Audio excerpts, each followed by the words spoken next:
We're going to look at z squared over 9 minus x squared over 4 minus y squared over 1 equals 1. This is going to be a hyperboloid of two sheets. And I want to start by looking at the traces so that we can determine the geometry. What does the shape look like? So let's look at the xy trace. So that means that z is 0, giving me negative x squared over 4 minus y squared over 1 equals 1. Notice negative x squared over 4 is a negative number, minus y squared over 1, another negative number. Can a negative number minus a negative number equal 1? No, there is none. So there will be nothing intersecting the xy plane. That's going to be important for us to keep in mind. Then we can take a look at the xz plane if you'd like, in which case y is 0. That's giving me z squared over 9 minus x squared over 4 equals 1. And this is a hyperbola, right? This is a hyperbola. So if we're going to take a look at our xz plane, what is that going to look like? If this is x and this is z, x goes out to 2, z goes out to 3, and then we connect these dots. Z comes first, so the hyperbola is actually going to go on the z direction from there. So that's what the xz trace is going to be. We'll call it the xz trace rather than the xz plane. The xz trace in the xz plane is going to look like this hyperbola. And let's go ahead and take a look at the yz trace. So ignoring x, now I get z squared over 9 minus x squared over 4. Check that. Ignoring x minus y squared over 1. There we go. Equals 1. Again, a difference of two squares equaling 1. That is another hyperbola. So again, z out to 3, y to 1. Draw that box that defines the hyperbola. Draw in our asymptotes as we did over here, right? Asymptotes here. Draw in our asymptotes here. Z comes first. This is the z axis. This is the y axis. So it's going to go out like that again. So can you visualize this? In the xz direction, we see this. Should be xz direction, we see this. In the yz direction, we see this. If we're looking at our standard orientation, Desmos doesn't always prefer this, but I like this approach better.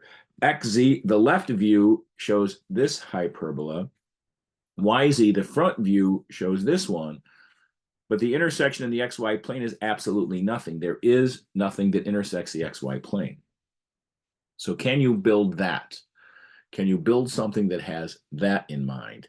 And can you think about what the axis of symmetry is going to be? So think about that while we take a look at Desmos. So here we go.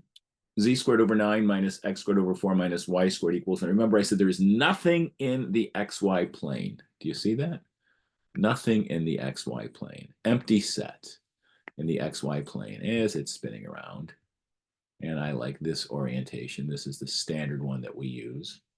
Now, if we're looking at the xz, if we're looking at xz, that's this one. You see that hyperbola. If we are looking at yz, that's this one, you see that hyperbola. So you see how these hyperbolas are kind of wrapped around. And what is my axis of rotation here? The axis of rotation here is the z-axis. So let's go ahead and note that. So we'll say axis of rotation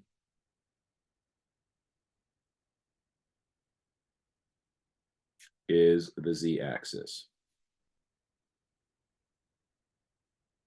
So let's notice this model again. We have two negatives, one positive. Everything is squared and equals 1.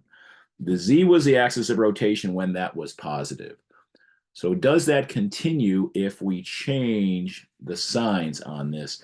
How does the axis of rotation change? So as we come back here, Let's take a look. Let's make the z negative this time, but the x positive. Again, one positive and two negatives. Do we have a similar sort of situation? Can I get better pictures? I guess that's the best I'm going to get. So what do we have here? Again, hyperboloid of two sheets. Can you see that the x-axis is the axis of rotation? That's what everything is wrapped around. That's the center line, if you will, for this in that situation. And what if I make the y positive and the x and z negative? And will the y-axis be the axis of rotation? Can we see it? Where is it? I think maybe I'll zoom this in. That might be, I don't know, I'm trying to figure out a better way to look at this. I don't know. Yeah, it all sort of looks about the same. But again, we see in this situation, the y-axis indeed is the axis of rotation. So we have one positive, two negative. We recognize that our traces, one of the traces in this case, yes, do we see how the one trace in which direction? Right, in that xz trace, there's nothing going on, right? Because you have negative z squared over 9 minus x squared over 4 equals 1. So there is nothing happening in the xz trace. We should be looking at it from this perspective. But then we have hyperbolas in the others. So that tells us here the axis of rotation will be the y-axis. That's the one that's positive. And then the other two are negative, which equals 1. That is going to be how we determine a hyperboloid of two sheets.